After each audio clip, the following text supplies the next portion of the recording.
बिस्मिल्लाहिर्रहमानिर्रहीम, अस्सलामुअलैकुम। My name is सफ़र एहसान and this is your channel physics का सफ़र। आज जो हम नेक्स्ट टॉपिक की बात करने वाले हैं वो कौन सा है?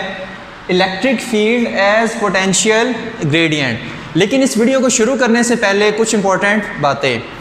अगर तो आपने मेरी से प्रीवियस वीडियो जो इलेक्ट्रिक पोटेंशियल पे है, अगर वो वीडियो नहीं देखी तो मेरी रिकमेंडेशन है कि सबसे पहले जाकर वो वीडियो देखें, ठीक है। लिंक आपको इस वीडियो के डिस्क्रिप्शन में उसका मिल जाएगा, क्योंकि उस वीडियो में मैंने बताया हुआ कि इलेक्ट्रिक पोटेंशियल एनर्जी क्या होती है, पोटेंशियल डिफरेंस क्या होता है, इलेक्ट्रिक पोटेंशियल क्या होता है, कैसे हम एक पॉइंट पर इलेक्ट्रिक पोटेंशियल फाइंड करते हैं, कॉन्सेप्ट ऑफ इन्फिनिटी क्या होता है, ठीक है, और भी बहुत सारी चीज़ें। तो सबसे पहले वो जाकर देखें, उसके बाद इस पर आएँ, क्योंकि तब ये टॉपिक जो है आसानी से समझ आएगा। नेक्स्ट बात क्या है कि नहायत आसान टॉपिक है और ये शॉर्ट क्वेश्चन में आता है, ठीक है। तो चलें शुरू करते हैं आज का टॉपिक। तो हमारे पास है electric field as potential gradient. हमारे पास से एक वर्ड नज़र आ रहा है ग्रेडियंट। वर्ड क्या है? ग्रेडियंट। सबसे पहले हम देखते हैं कि असल में इस ग्रेडियंट का मतलब क्या होता है। यहाँ पर देखें कि अगर यहाँ पर मेरे पास कोई भी चार्ज हो पॉजिटिव क्यू नॉट, ठीक है, और उस दिन बात हुई थी इलेक्ट्रिक पोटेंशियल वाले टॉपिक में कि अगर मुझे इस चार्ज को फील्ड के अगेंस्ट मूव कराना है नीचे से ऊपर की तरफ, तो मुझे वर्क करना पड़ेगा और वो work as a potential energy इस सिस्टम या इस चार्ज में स्टोर्ड हो जाएगा, ठीक है। दूसरी बात हमने की थी कि जब यहाँ पर है ये चार्ज तो इसका पोटेंशियल कम है, जब मैं वर्क करूँगा और इस चार्ज को यहाँ पर ले आऊँगा तो इसका पोटेंशियल ज़्यादा हो जाएगा, जब फिर वर्क करूँगा तो यहाँ पर आ जाएगा, इसका पोटेंशियल और ज़्यादा हो जाएगा, और वर्क करूँगा तो यहाँ पर आ जाएगा और इसका पोटेंशियल और ज़्यादा हो जाएगा। इसका मतलब है कि यहाँ पर अगर मैं ये पॉइंट लूँ, इस पॉइंट पर इसका पोटेंशियल कम है, और जब मैं वर्क करके इस पॉइंट पर ले जाऊँगा तो इस पॉइंट पर इसका पोटेंशियल ज़्यादा है। यानी कि जब भी मैं क्या करूँगा, ये डिस्टेंस कवर करूँगा। फर्स्ट करें मैंने चार्ज को यहाँ से यहाँ तक पहुँचाया और डिस्टेंस d कवर किया, नीचे से ऊपर तक पहुँचाया और डिस्टेंस d कवर किया, तो इसके पोटेंशियल में क्या आया, इलेक्ट्रिक पोटेंशियल में क्या आया, चेंज आया। यहाँ पर इलेक्ट्रिक पोटेंशियल कम, यहाँ पर इलेक्ट्रिक पोटेंशियल ज़्यादा। तो हमारे पास ग्रेडियंट होता है कि अगर हमारे पास डिस्टेंस कवर करने की वजह से इलेक्ट्रिक पोटेंशियल में चेंज आए तो हम इसी चीज़ को पोटेंशियल ग्रेडियंट कहते हैं। फिर से रिपीट करते हैं कि अगर डिस्टेंस कवर करने की वजह से चार्ज के इलेक्ट्रिक पोटेंशियल में चेंज आए तो इसी को हम क्या कहते हैं, पोटेंशियल ग्रेडियंट कहते हैं। इसकी हल्की सी डेफिनेशन भी लिख लेते हैं कि यहाँ मेरे थोड़ी सी लिख लेते हैं, rate of change of electric potential, rate of change of electric potential with respect to WRT से शो कर रहे हैं, विद रिस्पेक्ट टू डिस्टेंस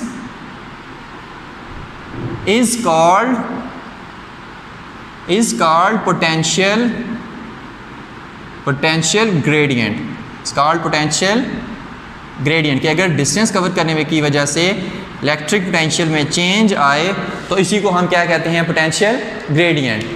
तो अब हम इसकी देखते हैं कि मैथमेटिकल फॉर्म में हम इसका फार्मूला कैसे डिराइव कर सकते हैं। तो यहाँ पर देखें, एक हमारे पास फार्मूला है VB minus VA is equal to W by q naught. ये हमने पिछले टॉपिक में देखा था, इलेक्ट्रिक पोटेंशियल के टॉपिक में, कि अगर हम किसी चार्ज पे वर्क करते हैं उसको पॉइंट A से B तक पहुंचाने में, तो उसके पोटेंशियल में क्या आता है, चेंज आता है, जो कि VB माइनस VA होता है, ठीक है।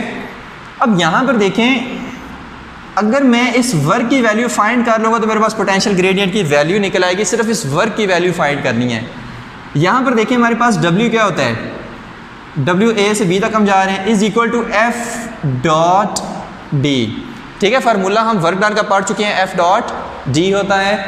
तो इसको मैं क्या लिख सकता हूँ, FD cos थीटा, क्योंकि डॉट प्रोडक्ट है तो FD cos थीटा। अब यहाँ पर देखिए थीटा एंगल क्या है, theta is the angle between electric force and displacement covered by charge. अब यहाँ पर देखना है इलेक्ट्रिक फोर्स चाह रही है कि इस चार्ज को मैं नीचे की तरफ भेजूं, यानी कि इलेक्ट्रिक फील्ड जो है इस चार्ज पे फोर्स अप्लाई कर रही है कि चलो नीचे की तरफ, यानी डाउनवर्ड वो फोर्स अप्लाई कर रही है।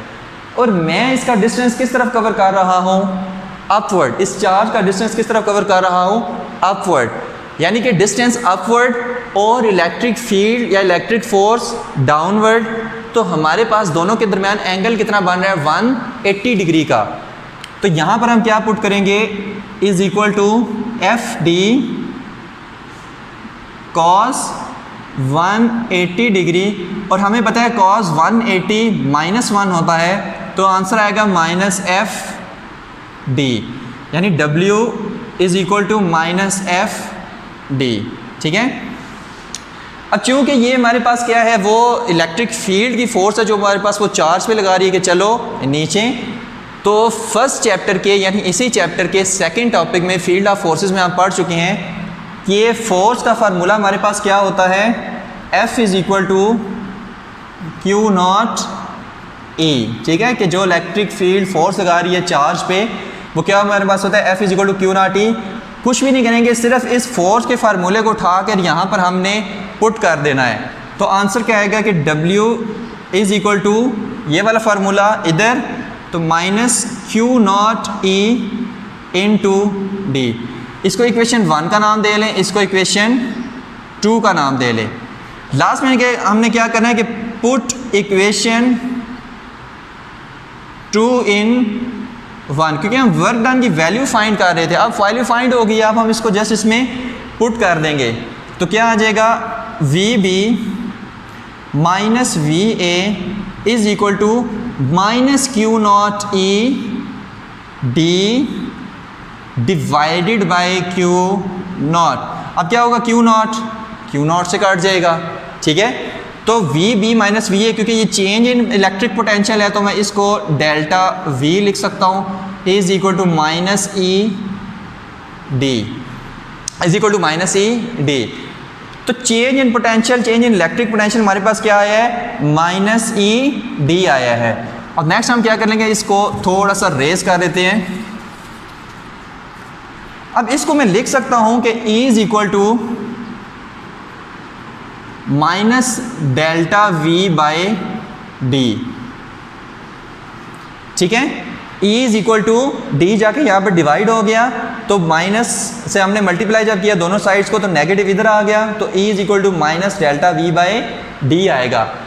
ये जो टर्म है -ΔV/D, इसी को हम क्या कहते हैं? Potential gradient. ठीक है, इसकी हम रेशियो को क्या कहते हैं? Potential gradient. किस तरह से कि change in electric potential with respect to distance.